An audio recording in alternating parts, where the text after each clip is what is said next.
Bonjour Louis. Bonjour Liselotte et bonjour à tous les auditeurs. Alors vous commencez par nous parler du Louvre. Et oui, la semaine dernière, nous nous étions collectivement interrogés sur la santé mentale d'Emmanuel Macron.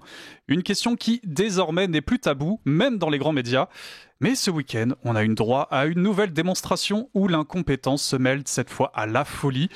Un braquage au musée du Louvre, en pleine matinée et surtout en plein jour. Pourtant, souvenez-vous, en janvier, Emmanuel Macron présentait fièrement son grand plan pour sécuriser et moderniser le monument. Un plan à 900 millions d'euros. Encore un joli succès. Cette nouvelle renaissance du Louvre permettra également d'améliorer les infrastructures du palais. Et vous l'avez évoqué dans votre propos, c'est un point important à la fois pour les conditions de visite et les conditions de travail des agents. Rien ne sera oublié, sécurité et sûreté des collections, confort de visite des visiteurs, conditions de travail des agents, étanchéité des couvertures, des huisseries, sécurité incendie, facilité destinée aux handicapés, vidéosurveillance, génie climatique, réseaux électriques et informatiques, assainissement, j'en passe. Et oui, parce que le Louvre est aujourd'hui dans un état de délabrement avancé. Malgré les promesses et les millions injectés, un braquage a pu se produire en plein Paris. Et le journaliste Amaury Brelet le résume très bien. Un fiasco qui ressemble davantage à un coup de com' qu'à une véritable volonté de préserver le patrimoine. 900 millions d'euros, Amaury Brelet, c'est le coût de la reconstruction du Louvre ou c'est le coût de la reconstruction de la réputation du chef de l'État? Probablement les deux. Emmanuel Macron, il le fait dans la récupération opportuniste. Là. Il y a un rapport sur cet état de délabrement du Louvre qui a été posé sur le bureau de l'Élysée il y a deux ans. Hein. Il n'en a rien fait. Et aujourd'hui, il en parle évidemment parce qu'il y a une fuite dans la presse. Donc ça en dit long non seulement sur le sens des priorités de nos gouvernants. Je rappelle qu'on a dépensé 1,4 milliard d'euros jetés dans la Seine pour tenter de la rendre baignable, la Seine qui coule justement le long du Louvre, alors qu'il faut moins d'1 milliard pour sauver le plus grand musée du monde. Ça en dit long aussi sur l'état de décrépitude de nos finances publiques. On n'est même pas capable de sortir 1 milliard pour sauver ce joyau, un mépris de nos responsables politiques pour le patrimoine, pour la culture, pour ce qui fait l'identité de la France. Mais après tout, ce n'est pas une surprise. Que ce soit pour le braquage du Louvre ou pour tout autre fait tragique, la Macronie semble chaque jour plus détachée. Et comme toujours, elle trouve le moyen de rejeter la faute sur les autres. Prenez l'affaire Lela, dont le procès vient de s'ouvrir. Souvenez-vous de ces ministres et députés qui, à l'époque, nous accusaient de récupération avec une morgue insupportable. Et à ce sujet, je vous ressors une archive savoureuse. Notre chroniqueur Jean-Yves Gana, qui la semaine dernière encore tenait un débat formidable chez nous, y remet brillamment en place une dame manifestement manipulée par le discours officiel. Vous savez qui est dans cette voiture? C'est pas moi. C'est Éric Zemmour. Il est sorti, il est avec ses gardes du corps. Qu'est-ce que c'est que ces gens-là de profiter de ce crime ignoble pour récupérer les gens. C'est ignoble ce qui se fait. C'est ignoble. Vous lui avez dit? Je lui ai dit, faites l'humour, monsieur, pas la guerre. Vous avez répondu quoi? Mais ils aiment ça, la guerre. Vous savez, quand il est interviewé, il a raison sur tout. Hein? On sait ce que c'est que les dictateurs. Hein? Ils crient fort. Je dis, madame crie plus fort que lui. Oui, et je peux crier encore plus fort. Parce que je suis très en colère et que je suis très triste qu'on fasse un rassemblement à cause de la mort d'une pauvre gamine. J'aurais cru que ça aurait été la mort de la gamine qui vous mettait en colère, c'est pour ça. Oui, la récupération.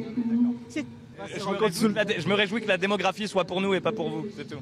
Ça veut dire quoi ça? Ça veut dire qu'il y a une génération de boomers qui a bien joui en France parce que madame, dans les années 70, elle pouvait se balader où elle voulait et jamais elle n'aurait risqué d'être attaquée pour une cigarette, battue, je vous en prie. etc. Voilà. Ce que nous, nos sœurs connaissent, ce que vont connaître nos filles en bien pire. Il n'y aurait pas tout ce qui se passe. C'est à cause de la misère. Dans les campagnes de la Creuse, on ne retrouve pas de petites filles agressées. Voilà. Voilà. Et il y a de la misère pourtant. Et les corons dans le Nord n'ont jamais attaqué comme ça en bande, n'ont jamais envahi les Champs-Élysées pour tout brûler. Voilà, donc ne racontez pas n'importe quoi, s'il vous plaît. Moi, je ne raconte pas n'importe quoi, parce que je dis que c'est de la provocation, c'est tout. Et ce mépris, devenu la marque de fabrique de la Macronie, ne s'arrête pas là. Il touche désormais jusqu'à notre héritage. La présidente de l'Assemblée nationale, Yaël Braun-Pivet, semble avoir une dent contre ceux qui veulent transmettre. Pour elle, il faut taxer, taxer, taxer, et même jusqu'à la mort. Des héritages qui, comme ça, passent de génération en génération. Vous savez, le truc qui vous tombe du ciel, il y a un moment où ça suffit. Ça ne peut pas, comme ça, se poursuivre sur des générations et des générations. Donc oui, moi, je pense qu'il faut en tout cas taxer davantage les héritages, mettre ce sujet en débat sur la table. Alors, ça ne sera pas fait au détour d'un amendement, mais en tout cas, il doit y avoir un travail collectif qui est mené sur la taxation des héritages. La fiscalité, on voit bien aujourd'hui que la circulation des richesses de génération en génération ne se fait pas bien dans notre pays et ça n'est pas sain. Et pourtant, la France figure déjà parmi les pays les plus taxés au monde sur les successions. Mais non, il faut aller encore plus loin. Un journaliste racontait récemment comment l'État l'avait littéralement siphonné après la mort de son frère. Je ne vais pas raconter ma vie, mais j'ai perdu mon frère il y a 1 an et demi. Mon frère était célibataire. Vous savez combien l'État nous a pris ? 45%. Oui, c'est ça. L'État a pris 45%, ce qui fait qu'avec mes 2 sœurs, nous avons eu tous les 3 18,33%. Alors je veux bien que cet argent soit tombé du ciel. Je veux bien qu'il soit tombé du ciel. Mais je constate une chose, c'est que mon frère avait travaillé toute sa vie, avait payé des impôts toute sa vie, et que le principal bénéficiaire, alors qu'il ne sait pas gérer et qu'il crame la caisse et notre pognon depuis des années pour faire du Valérie Pécresse, on a pris la majorité de l'héritage. Alors avant de dire de telles énormités, je me dis que Madame Braun-Pivet devrait réfléchir un peu. Et un autre, le journaliste Victor Hérault, témoigne de la même violence fiscale après le décès de son père, tout en dénonçant la froideur des propos de Madame Braun-Pivet. La formulation qu'elle emploie, moi je la trouve parfaitement, vous savez, moi j'ai perdu mon père en 2017, je la trouve parfaitement insultante. De l'argent tombé du ciel, oui précisément, parce que mon père est mort et qu'il est au ciel, je l'espère, et que j'obtiendrai effectivement son héritage. Mais c'est, comment dire, briser le lien de l'héritage et dire comme si c'était de l'argent qui venait de nulle part et puis il y en a qui seraient gâtés puis les autres non. Non mais je vais vous dire, il faut penser à l'héritage qu'on perçoit, mais il faut penser à l'héritage qu'on lèguera aussi. L'héritage, c'est la raison qui fait que j'aimerais travailler et gagner plus parfois. C'est le petit plus que j'aimerais les récupérer parce que c'est ce que j'aimerais léguer à mes enfants. C'est aussi ça l'héritage. C'est la raison qui nous pousse à travailler davantage. Et se faire spolier une partie d'un héritage, une grosse partie en l'occurrence pour ce qui est de l'État français, pour aller combler des trous parce que l'État est un mauvais gestionnaire, puisque c'est ça la vérité. Ce n'est pas que l'État manque de recettes, c'est que l'État gère mal ses finances. Donc moi j'en ai assez qu'on vienne me dire qu'on va spolier l'héritage que mon père décédé va me léguer pour combler les trous d'un État qui ne sait pas gérer ses finances. Ça c'est insupportable. Et même les économistes tirent la sonnette d'alarme. Le banquier Marc Fiorentino a dénoncé les décisions absurdes du gouvernement qui nous prépare un budget chaotique. Cette semaine est complètement dingue, quoi. Parce que si on prend les différents événements, on va aller très vite, entre la suspension de la réforme des retraites, une droite qui a tellement peur d'être taxée de libérale et qui a tellement peur surtout pour ses postes à l'Assemblée, qui vote socialiste, en fait. Il faut dire les choses telles qu'elles sont.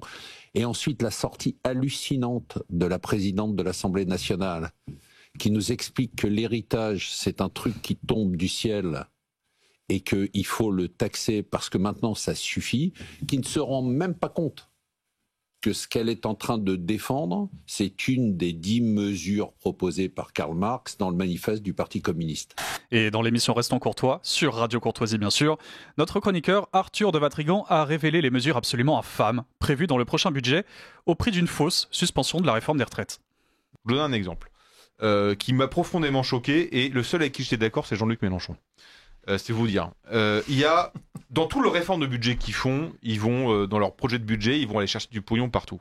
Mais ils touchent pas aux gros trucs parce qu'il y a des choses, on sait qu'électoralement c'est pas bon. Vous savez ce qu'ils vont faire ? Ils vont désindexer l'allocation adulte handicapé et ils vont fiscaliser les maladies longue durée. Donc ça, et le seul qui a gueulé, c'est Jean-Luc Mélenchon en disant à un meeting il y a quelques jours. Mais de quel cerveau malade cette idée est sortie ? Et c'est vrai, parce que j'ai malheureusement un proche qui vient de choper un cancer. Et donc, vous savez, quand vous avez un cancer, vous êtes un cadre dynamique, urbain, vous touchez 3-4 000 euros si vous avez de la chance. Vous pouvez plus bosser. Et le plafond de la sécurité sociale, c'est, si vous êtes au taquet, c'est 43 euros par jour. Donc, c'est-à-dire qu'au maximum, c'est 1500 balles. Quand vous avez une famille, quand vous avez un logement, vous pouvez plus. Et qu'est-ce que vient de dire ce cerveau malade pour reprendre Jean-Luc Mélenchon ? On va leur foutre un IR dessus. Voilà. Et ça, j'entends pas la droite dessus. Alors, je veux dire, j'entends pas Jean-Philippe Tanguy non plus, parce que ça l'intéresse pas. Mais j'entends pas la droite. Et la droite devrait réagir là-dessus. Parce que, je veux dire, qu'on taxe un chômeur, je peux comprendre, parce que le chômeur, il va trouver un autre boulot s'il a besoin de bosser plus. Quand qu'on taxe les indemnités de congé maternité, je peux comprendre, parce que ça peut partir, je peux comprendre, ça me dérange, mais je comprends dans une logique qu'on doit faire des économies, parce que c'est partie d'un choix de vie. Le cancer, il vous tombe sur le coin de la gueule et vous l'avez pas choisi. Et vous pouvez rien faire. Il n'y a pas d'autre moyen d'avoir des ressources. Et la droite sautait là-dessus, et c'est pourquoi, aujourd'hui, le RN ne veut pas d'union. Parce qu'il renvoie une image dégueulasse, pardonnez-moi l'expression. Et la colère monte, et y compris sur cette réforme des retraites, un enseignant, dans un coup de gueule devenu viral, dénonce le niveau insoutenable des dépenses sociales que nos enfants devront assumer. Je crois que sur cette question des retraites, M. Switek, vous voulez absolument qu'on en parle, je crois que c'est la merde. Je ne sais pas comment le dire autrement, mais en fait, je me rends compte que le budget dont on parle ici, je ne sais même pas si tout le monde ici se rend compte vraiment des chiffres véritables. Je vous assure, je ne voulais pas y croire. D'abord, d'où je parle, première chose. Je suis quarantenaire, je veux défendre les vingtenaires. Donc je ne parle pas spécialement de mon cas perso. Ensuite, d'où je parle, j'ai fait toutes les manifs. 2010, j'étais là. J'étais là en 2019 aussi. J'ai fait les manifs des retraites. Contre la réforme des retraites. J'en ai été parce que ma préoccupation, c'était, je trouvais que prof, on n'était pas bien payé. On me paye moins maintenant, payons moins davantage plus tard. C'est toujours ça de prix. Je regardais l'ensemble de l'enveloppe, je me disais, c'est déjà ça. Et en fait, quand on regarde les chiffres, c'est catastrophique. C'est pas 300 milliards le coût des retraites en France. C'était 390 l'année dernière dans le corps, et là on va passer à 407. Et Monsieur Lecornu passait de parler à 413. C'est un chiffre colossal. Je souhaite vraiment que juste on parle du fait. Là, j'ai rien à gagner sinon de l'inimitié. Très sincèrement, je le fais parce que c'est factuel. Nos cotisations couvrent 260 milliards.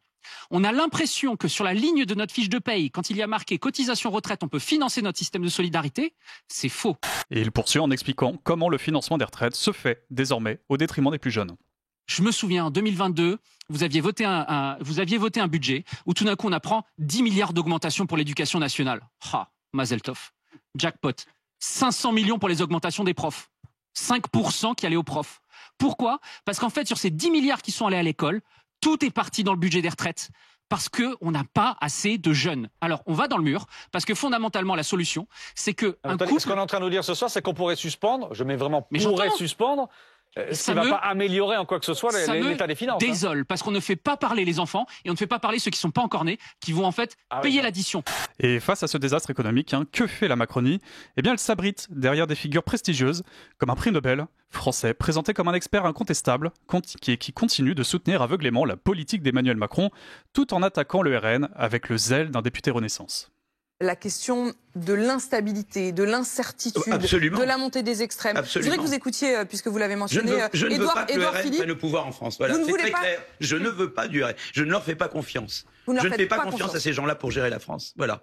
Donc je ferai tout pour que ça n'arrive pas. Vous ferez tout pour que ça n'arrive pas. Tout pour que ça n'arrive pas. À tout point de vue économique, mais aussi pour le reste. Je suis un économiste. Bien sûr. Donc mais ce que je veux dire, c'est que votre inquiétude, mais quand en vous tout dites cas, je ne leur fais pas confiance. je ne fais pas confiance à ces gens-là pour diriger la France. Merci de le dire aussi clairement. Vous diriez pareil de LFI ?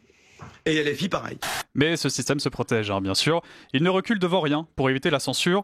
Et souvenez-vous, dans une de nos matinales en 2023, la députée Estelle Youssouffa racontait comment les macronistes avaient tenté de l'intimider pour l'empêcher de faire tomber le gouvernement lors du vote de la réforme des retraites.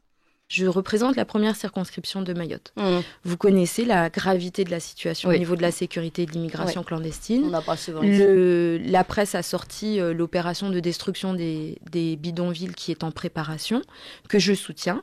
Et là, on me fait comprendre que, vous comprenez, Madame la députée, de soutenir la motion de censure, ça met en péril cette opération. Alors là, je rappelle juste... attendez, de soutenir la motion de censure empêcherait la destruction des bidonvilles à Mayotte. Donc là, vous imaginez la gravité du chantage.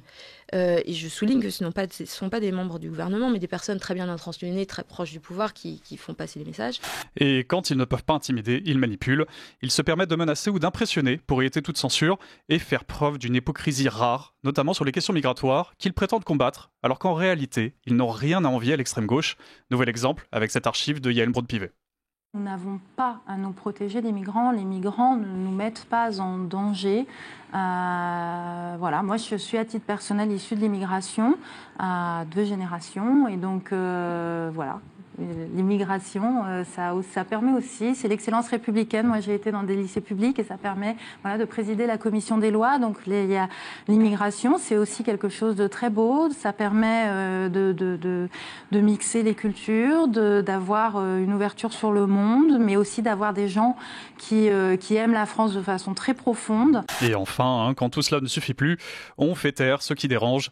Et ce week-end, l'ancien animateur Patrick Sébastien s'est permis de critiquer la Macronie. À peine quelques mots, et aussitôt micro coupé, changement de sujet. Moi, j'ai pas voté pour eux. Et je n'ai pas l'intention de voter pour eux. Mais le peuple a décidé ça. Ou alors vous dites au peuple, taisez-vous, fermez-vous. Surtout, ne votez pas pour ça. Pourquoi j'aurais plus peur d'eux que des extrêmes et que même du centre? Parce qu'aujourd'hui, qui gouverne? La Macronie. Qu'est-ce qui embête la vie des gens aujourd'hui? Alors, on va continuer à en parler puisqu'il est 19h sur BFM TV avec un grand expert observateur de la vie politique. Alain Duhamel, venez nous rejoindre. Venez nous rejoindre puisque c'est l'heure de votre semaine à 19h sur BFM. Voilà, finalement, dans la France d'Emmanuel Macron, tout le monde peut parler tant qu'il dit la même chose que lui. Voilà, Lisotte. Merci Louis. Merci.